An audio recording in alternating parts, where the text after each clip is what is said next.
Hello, my name is David John Jeffrey. I'm the writer, director and producer of the film Godtech. The reason why I'm coming to you today is I'd like to discuss wealth, money, land and riches. It reminds me of a scripture in the Bible that says, "Forgive us of our debts as we forgive our debtors." Debtors being people that we owe money to. If you have a house and you owe the mortgage company money for that house because you took the house out on a mortgage, and the mortgage company wants you to make the payments and you don't have the money to make those payments, they can come and take away your home because the mortgage company owns the house until you pay off that mortgage. And if you can't make the payments, then they can repossess the home, sell the home and take the money out of the sale. What if you lend someone £1,000 and they go and they buy a car and you want to charge back the money in interest and they can't make those payments? You can take back their car as collateral for the payments that they can't make. That's how the economy works. You think to yourself, okay, what if I buy the house outright without a mortgage? Great, so you now own the house. Why is it you have to pay council tax? Do you know why? Because you don't own the land that house is situated on. It's owned by the council. And the council has claimed ownership on the property because the land it's on. Now if the council decides to reclaim the land at any time, who knows? Do you lose the house? Do you have to sell the house? Do you gain anything out of this? You won't have to pay council tax anymore, so that's a bonus. I'm not quite sure where that sits. I'm sure there's a legal person out there that can tell me. But the thing that bothers me more than anything in this whole thing is about the owing of money to debt. Now, you might notice in every country in the world, every banknote has at the top, "I owe the bearer the sum of whatever money," so £10, £20, whatever. $200, if you had a $200 bill, you don't. But if you did, it would say, I owe the bearer of the sum of $200. Who's the bearer? The person you're paying the IOU to, because every single slip of money is an IOU to the bank. So the Bank of England, you're owing the Bank of England money. Why would you owe them money? You haven't taken out any loans with them.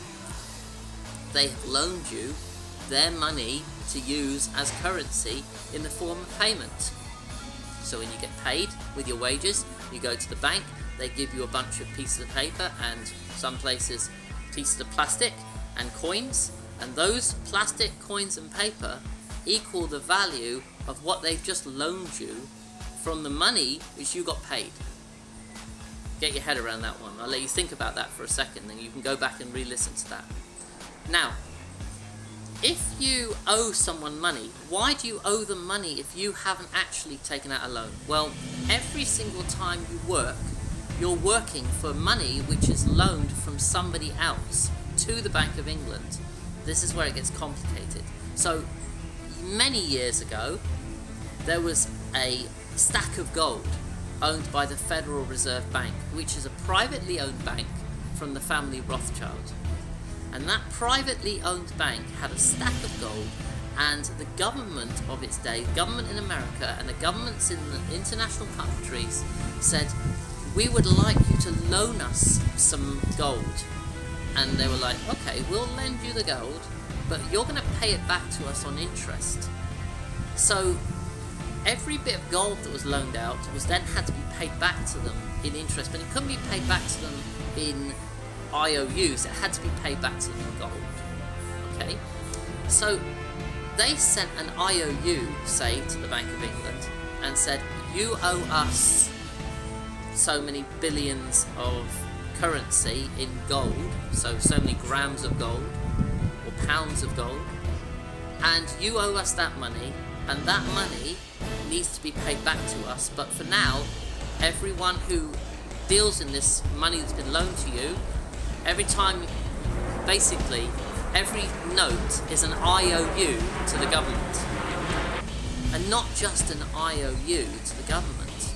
but every single note is not currency. If you think about it, if someone has loaned someone money and then they loan you money, you owe the person who originally loaned the money, because you pay it back to them and they pay it back to them. But if they run into debt, they'll pull you for the money. So if person A lends person B money and they then give that money to person C owes it to person A, but person B will be strangled by person A for the money, and then person B will be running to person C saying, come on, where's my money? And it just goes on. Now, who owns whatever they buy for person C? Well, person B will own person C's whatever they spent the money on, but person A will also own it from person B. So, person A now owns everything that person C has bought with the money that's been loaned across. That makes sense, doesn't it?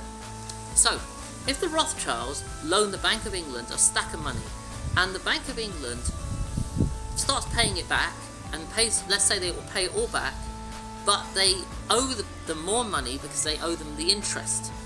Now the interest is being owed. So now the Bank of England prints off loads of IOUs and sends them to everyone in the country who are dealing in these IOUs, but they're not dealing with actual currency.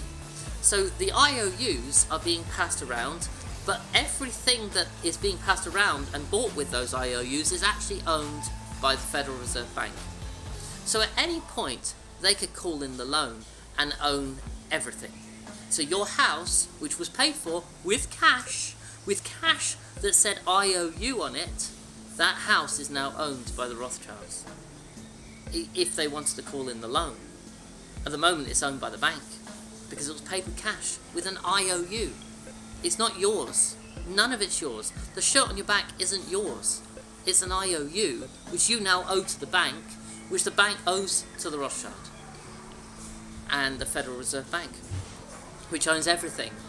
And that's how it works. If you manage to follow me through all that, it will make perfect sense to you. So, forgive us our debts as we forgive our debtors. The debtors, the Federal Reserve Bank, the Rothschilds who own everything. We're asking God to forgive us of taking money from them. Now, at the moment it's paper money, but when it goes digital, it's going to be impossible for us to then pay it back, because there's no gold anymore. The only way you can pay back a loan like that yourself is to pay back in gold, not in pieces of paper.